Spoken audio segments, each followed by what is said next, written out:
سلام، امیدوارم که حالتون خوب باشه. توی این ویدیو میخوایم این کلاه خوشگل رو با هم دیگه ببافیم که من برای بافتش از کانوا دیوا زنجیر استفاده کردم که همطور که میبینید اینم مشخصاتش هست و ضخامت نخ. و برای بافتش از قلاب این بافت طرحش که قسمت بالای کلاه هست از قلاب شماره 5.5 میلیمتر استفاده کردم و برای کش بافتش یه شماره کوچکتر از قلاب شماره 4.5 میلیمتر استفاده کردم. همین دیگه، نکته خاصی نداره. بریم که با هم دیگه ببافیمش. خب اول باید قسمت کش بافت کلاه رو ببافیم که به این شکل هست. برای شروع میایم یه دونه زنجیره میزنیم، یه دونه گره میزنیم. خب قلاب رو میبریم داخل گره، شروع کنیم به زنجیره زدن. 1 2 3 4 5 6 7 8 9 10 و 11. من برای پهنای کش بافتم به ضخامت این نخ و قلاب 11 تا زنجیره زدم و این پهنا 10 تا پایه هست. 10 تا پایه این پهنا رو به من داده. خب 11 تا زنجیره رو که زدم، ببینید این زنجیره های من، قسمت رویی زنجیره های من. کار رو برمیگردونم. بافت رو میخوام توی این حلقه های پشتی انجام بدم. از زنجیره دوم شروع به بافت میکنیم و روی هر کدوم از این حلقه های پشتی یه دونه پایه کوتاه میبافیم. به همین ترتیب تا آخرین زنجیره من داخل حلقه پشتی یه دونه پایه کوتاه میبافم. ببینید بافت رو باید روی این حلقه های پشتی انجام بدیم. خب توی آخرین زنجیره بافت رو که انجام دادم، یه دونه زنجیره میزنم، کار رو برمیگردونم و حالا اینجا ما میخوایم توی این حلقه های پشتی بافت رو ادامه بدیم. داخل حلقه های پشتی به ترتیب یه دونه پایه کوتاه میبافیم تا برسیم به پایان رج. ما 10 تا پایه رو رج اول بافتیم، رج دوم هم باید 10 تا پایه ببافید به این شکل تا آخر. روی حلقه پشتی پای کوتاه میبافم. رسیدم به این آخر، یه دونه زنجیره میزنم، کارو برمیگردونم، دوباره توی حلقه پشتی شروع به بافت پایه کوتاه میکنم. دیگه همین بافتو تا پایان رج تکرار میکنیم. دیگه کش بافت ما همین بافت رفت و برگشتیه. انقدر این بافت رفت و برگشت رو ادامه میدیم تا به اندازه دور تا دور سرمون باشه.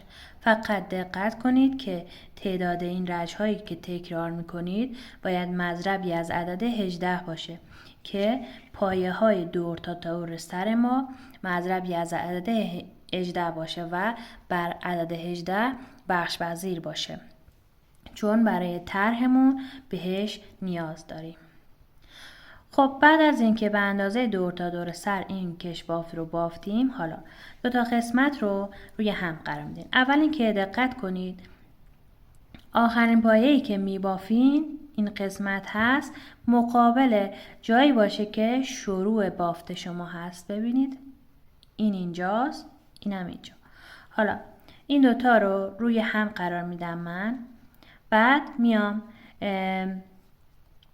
از قسمتی که طرف مقابل من هست قلاب رو از زیر هر دو تا حلقه رد میکنم، این نخ رو میگیرم میارم بیرون، بعد یه دونه زنجیره میزنم.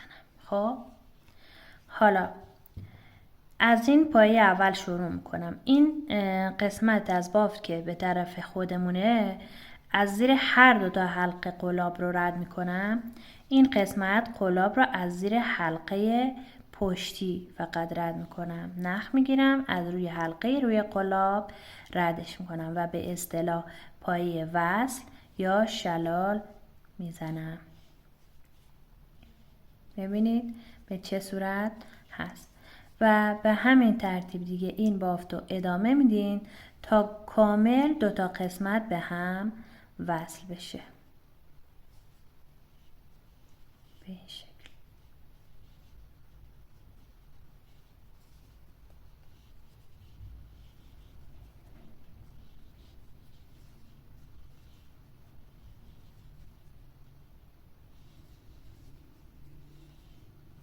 خب اینم پایه آخر.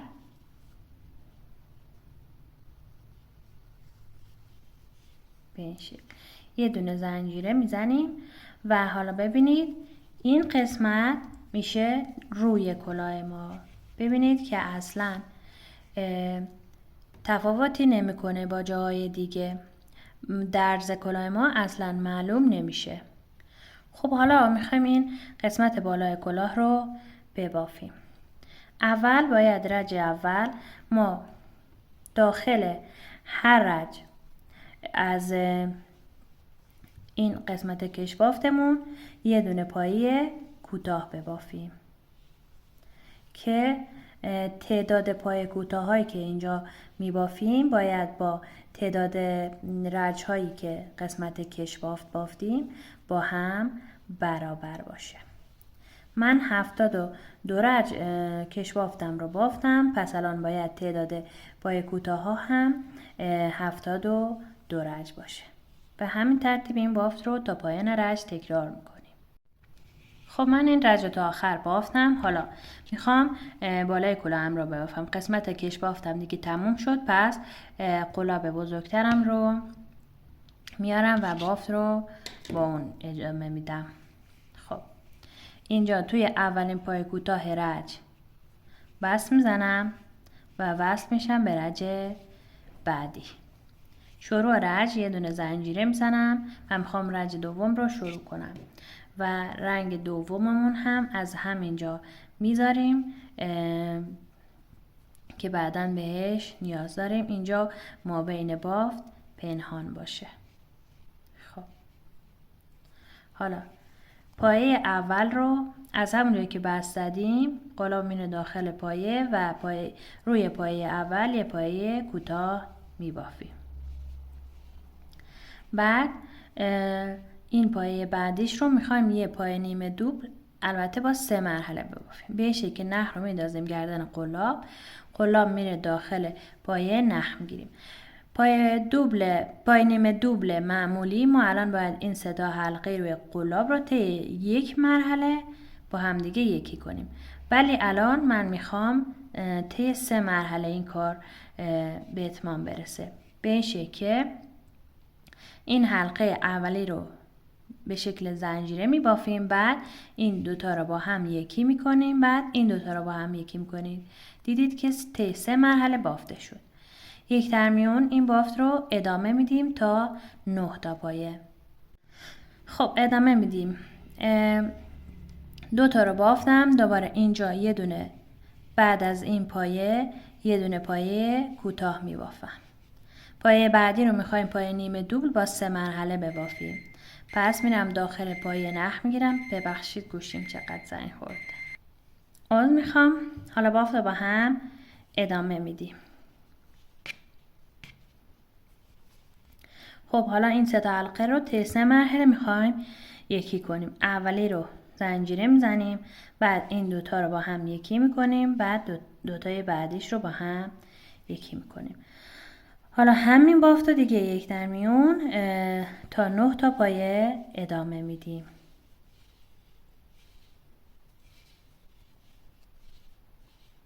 حالا اینجا باید پایه کوتاه بخوره. بعدیش پایه نیمه دوبل 3 مرحله‌ای. تا اینجا 1 2 3 4 5 6 7 8 تا پایه بافتم. اینجا هم یه دونه پایه کوتاه می بافم که میشه 9 تا پایه. 9 تا پایه رو با رنگ بنفشمون می بافیم. 9 تا بعدش رو میخوایم با رنگ سفیدمون ادامه بدیم. خب حالا که میخوایم پایه بعدی رو با رنگ دیگه ببافیم، پس این مرحله آخر پای کوتاهمون هم با همون رنگ میزنیم به این شکل. این دوتا حلقه که با بنفش داریم روی قلاب با سفیدمون با هم یکی میکنیم و اینو یکم میکشیم. حالا ادامه بافت با سفید میریم. الان من پای کوتاه بافتم، پای بعدی باید پای نیمه دوبل باشه. نیمه دوبل 3 مرحله یا پای نیمه دوبل بلند. خب دوباره پای بعدش یه دونه پای کوتاه. با رنگ سفید هم 9 تا پایه به همین ترتیب یک در میون میبافیم. 3 تا پایه تا الان بافتم. ببخشید. پای کوتاه 4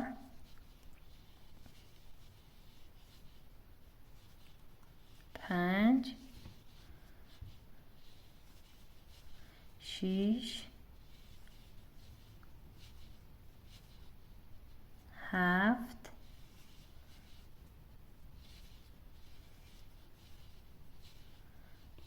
8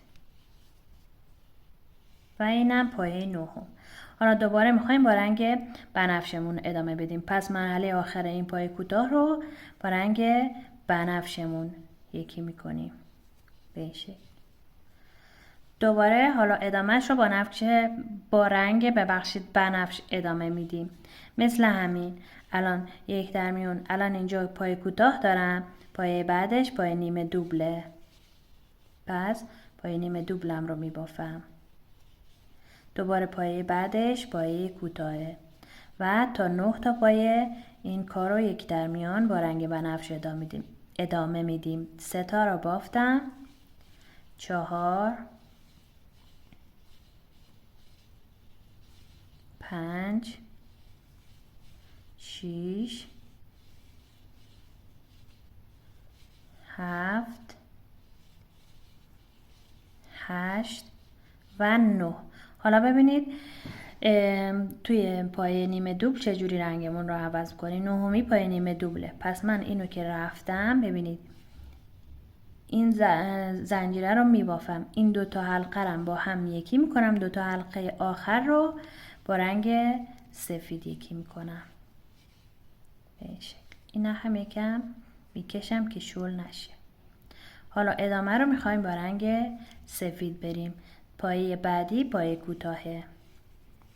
پس پایه کوتاه رو با سفید میبافم. پایه بعدش نیمه دوبل. پایه بعدش کوتاه.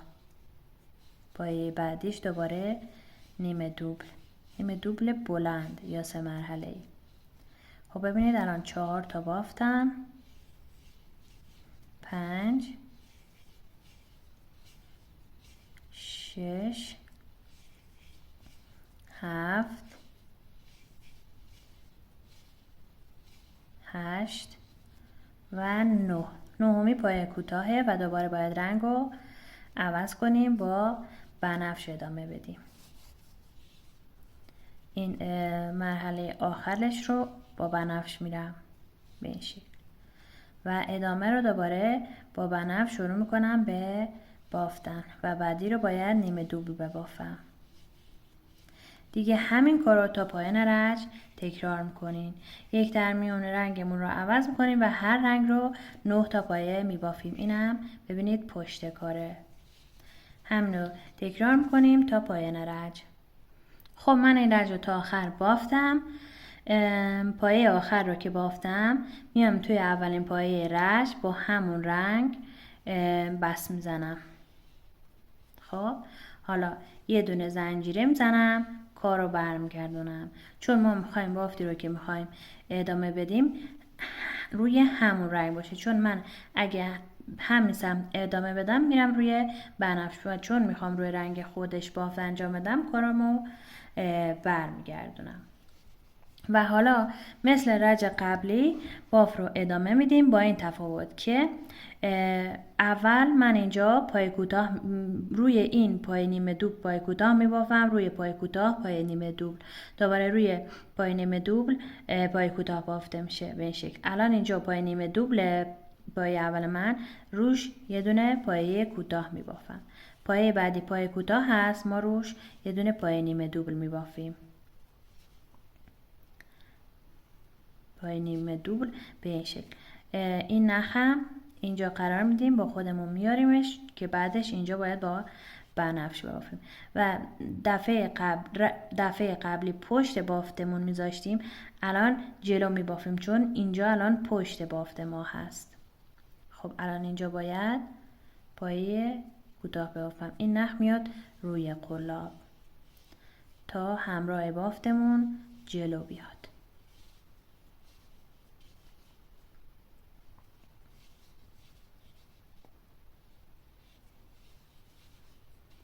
و همین ترتیب با رنگ سفید 9 تا پایه می بافیم.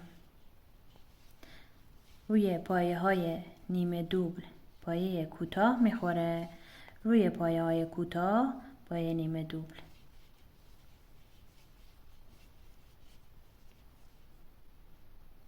اینجا آخرین پایه نیمه دوبل، روش کوتاه باید ببافیم و چون میخوایم رنگ رو عوض کنیم، این مرحله آخر پای کوتاه رو با رنگ بنفش میبافیم به این شکل. حالا دوباره رنگ بنفشمون رو شروع میکنیم به بافتن. الان اینجا پای نیمه دوبله، پس من روش یه دونه پایه کوتاه میبافم. پایه بعدیش پایه کوتاه، روش یه دونه پای نیمه دوبل میخوره. همین بافت و دیگه تا پایان رج تکرار میکنیم به این شکل.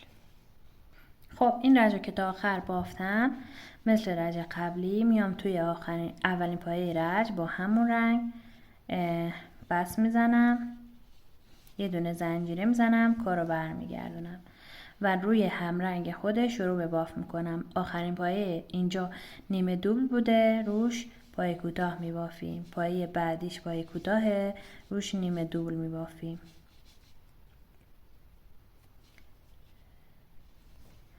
و دیگه همین بافت رو تکرار میکنیم. این نیمه دوبله، روش پایه کوتاه میخوره. پایه بعدی پایه کوتاه، روش نیمه دوبل میخوره. من میگم نیمه دوبل، دیگه بدونید که به چه صورت بافته میشه. به این شکل ببینید، نیمه دوبل ساده معمولی نیست.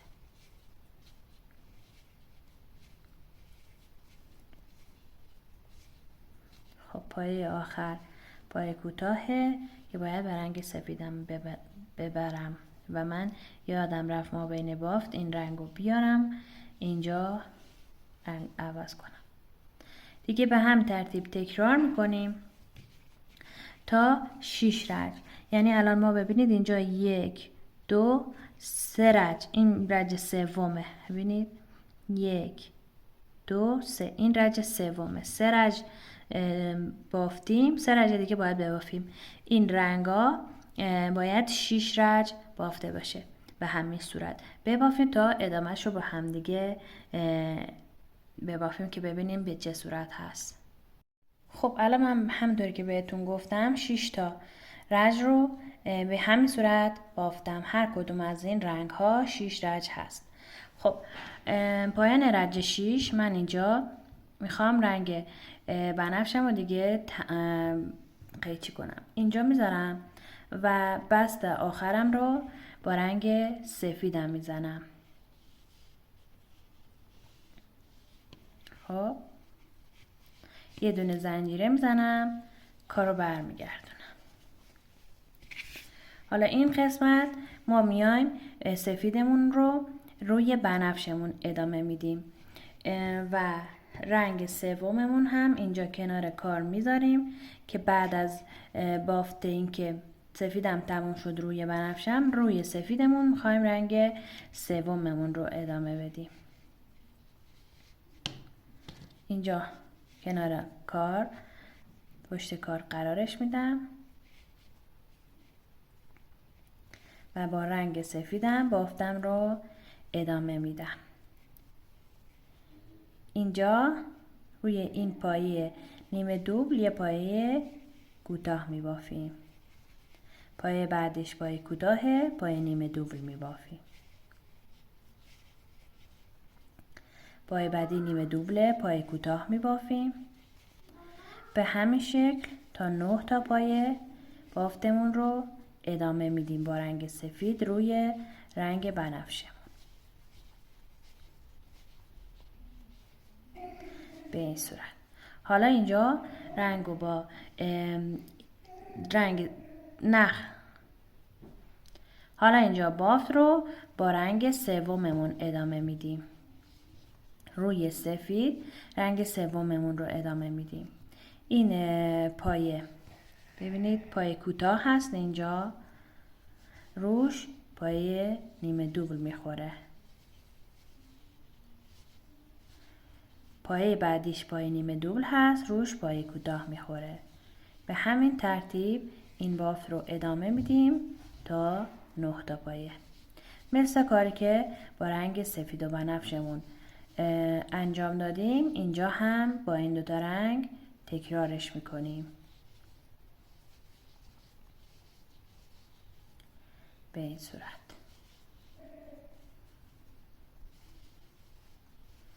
الان دوباره با رنگ سفید باید پیش برم. مرحله آخر رو با سفید میبافم و این رنگ سومم رو کنار بافت قرار میدم و اینجا پایه نیمه دوبل هست، ما روش یه پایه کوتاه میبافیم. پایه بعدیش پایه کوتاه، روش پایه نیمه دوبل میبافیم. دیگه به همین ترتیب این بافت رو ادامه میدیم. حالا که یک همین بافتمون جلو رفت، میایم این رنگ بنفشمون رو قیچی کنیم.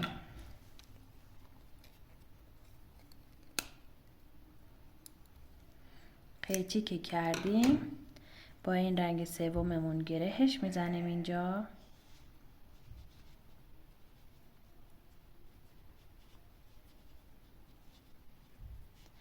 و بعد این دوتا نخ اضافی رو ما بین بافتمون پنهان میکنه. حالا از اینجا به بعدش دیگه تکراره. ما دوباره میایم این رنگ توسی و رنگ سفیدمون رو 6 رج ادامه میدیم و اینجا سفیدمون روی بنفش میخوره و توسیمون روی سفید میخوره. به همین ترتیب دیگه این بافت رو ادامه میدین تا قد کلاهتون به دست بیاد. به چه صورت این نخ‌ها رو، رنگ‌ها رو اضافه و قطع میکنیم؟ ببینید به همون ترتیبی که رنگ‌ها رو اضافه کردیم به همون ترتیب قطع میکنیم. یعنی من اول بنفش رو بافتم، پس اول بنفشم قطع میشه، بعد سفید رو بافتم، بعد بار دوم سفید قطع میشه و بعد توسی رو بافتم، بار سوم توسی قطع میشه و همین شکلی که به ترتیبی که اضافه کردیم قطع کردیم دوباره به همون ترتیب اضافه میکنیم.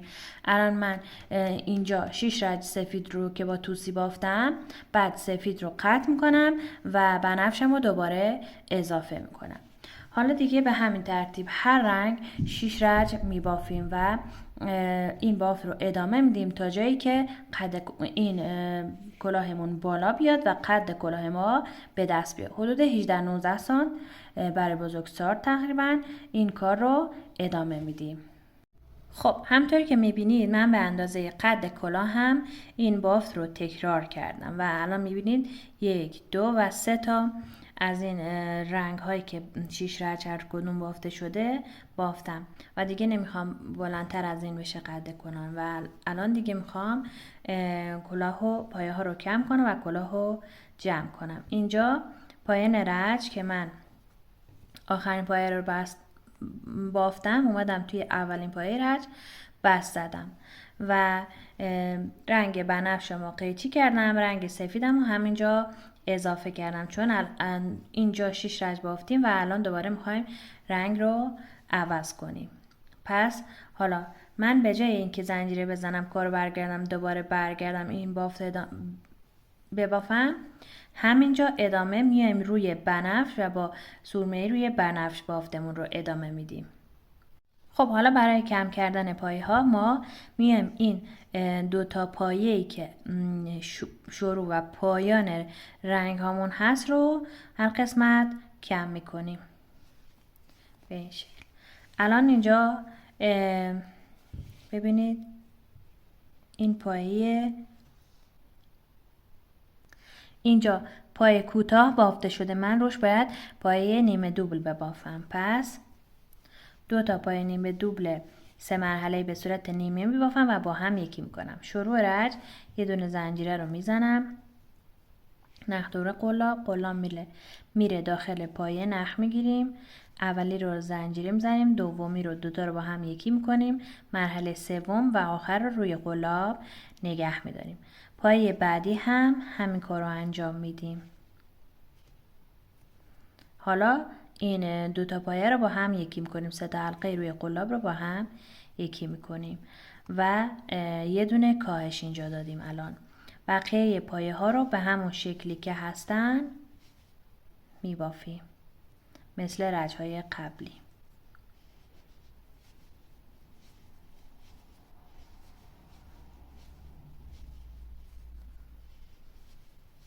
یک در میان پایه کوتاه و پایه نیمه دوبل 3 مرحله ای بافته میشه.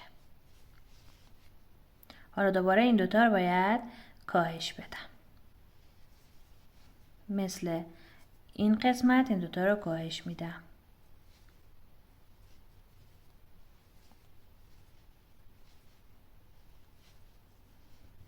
به این شکل. حالا اینجا چون باید رنگم رو عوض کنم، این نخو هم مابین باف باید می آوردین همراه خودم، من نیاوردم و بازش کنم بعدا درستش میکنم. اینجا این 3 تا حلقه رو قلاب رو با رنگ دوممون که میخوایم بافت رو انجام بدیم با هم یکی میکنیم به این شکل. حالا ادامه بافت دوباره اینجا یه دونه رو کاهش میدیم به این شکل.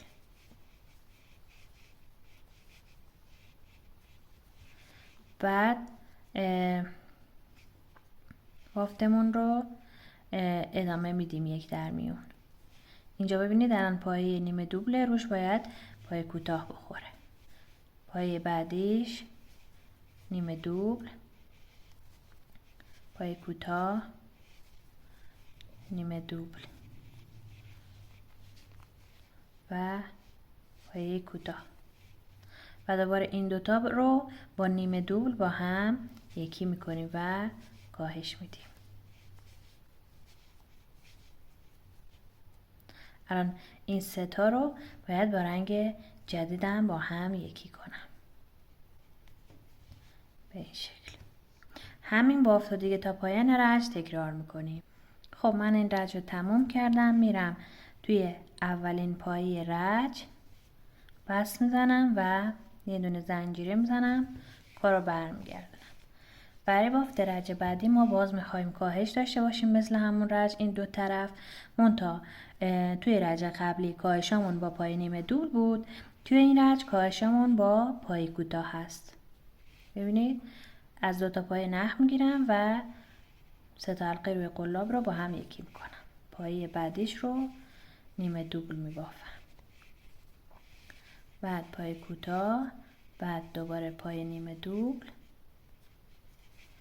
حالا دوباره این 2 تا پایه آخر رو با پای کوتاه با هم یکی میکنم و چون میخوایم دوباره به سرمه‌ای ببافیم 3 تا حلقه رو با سرمه‌ای یکی میکنیم و دوباره 2 تا پایه اول سرمه‌ای رو با پایه کوتاه با هم یکی میکنیم و همین بافت رو دیگه تا پایان رج تکرار میکنیم. 2 طرف این رنگ ها هر کدوم یه دونه کاهش داریم.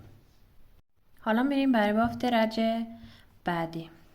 یه دونه زنجیره میزنم، دوباره کار رو برمیگردونم این سمت و شروع بافت میکنم. توی این رژ ما همه پایه ها رو با پایه کوتاه می بافیم و دقت کنید که مثل رژهای قبلی این دو طرف باید کاهش پیدا کنه. پس من اول 2 تا پایه رو با هم یکی می کنم. اینجا یه پایه ثابت بافته میشه. دوباره این قسمت 2 تا پایه با هم یکی میشه که این مرحله آخرش رو با رنگ سفید میزنیم که میخوایم سفید رو ادامه بدیم. دوباره میایم اینجا 2 تا پایه اول رو با هم یکی میکنیم و کاهش میدیم. اینجا یه پایه رو ثابت میبافیم. دوباره 2 تا پایه آخر رو با هم یکی میکنیم که مرحله آخرش رو با این نخ یکی میکنیم تا بافت اینجا رو ادامه بدیم. دیگه همین بافت رو تا پایان رج تکرار میکنیم. خب اون رج من بافتم، بس دادم، یه دونه زنجیره دادم. توی این رج ما توی هر رنگ 1 2 و 3 تا پایه داریم که 3 تا رو با هم یکی میکنیم به این شکل که از هر پایه نخ میگیریم 1 2 و 3. حالا مرحله آخرش رو با رنگ دوم یکی میکنیم. دوباره اینجا از هر پایه نخ میگیریم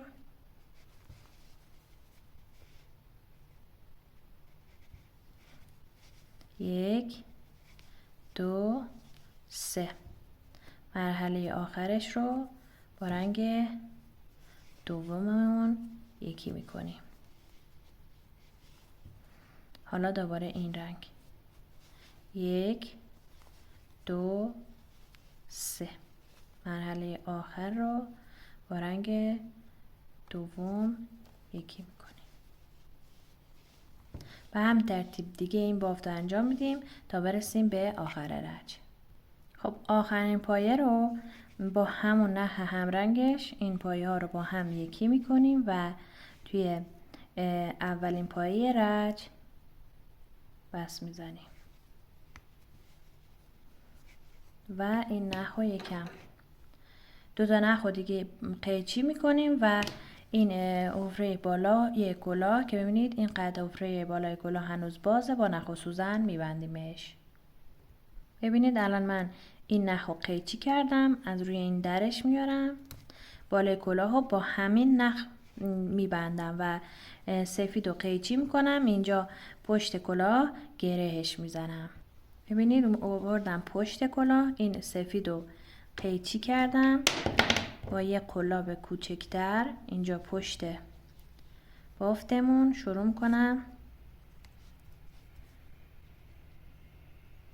گره زدن تا این نخ محکم بشه و در نیاد. چند بار که گره زدیم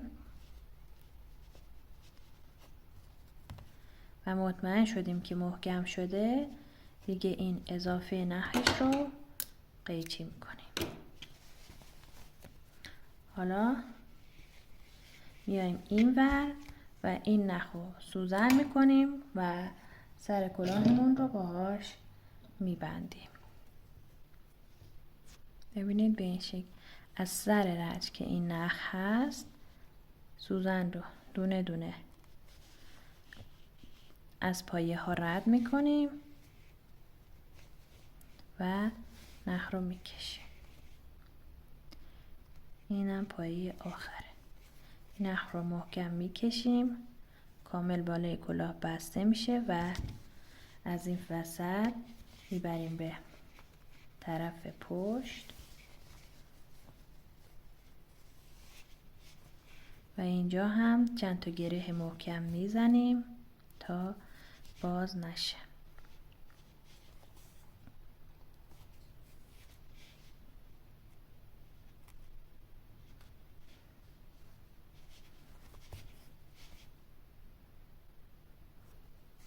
به این شکل. بعد این اضافه نخ رو قیچی.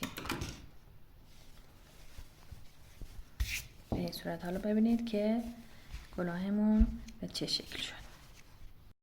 اینم از پایان کار. ببینید که چقدر قشنگ شده. بالای کلاه هم یه پمپم بزرگ خوشگل زدم که زیباییشو بیشتر کرد. امیدوارم که این آموزشم دوست داشته باشید، ببافید و لذتشو ببرید. موفق باشید. خدا نگهدار.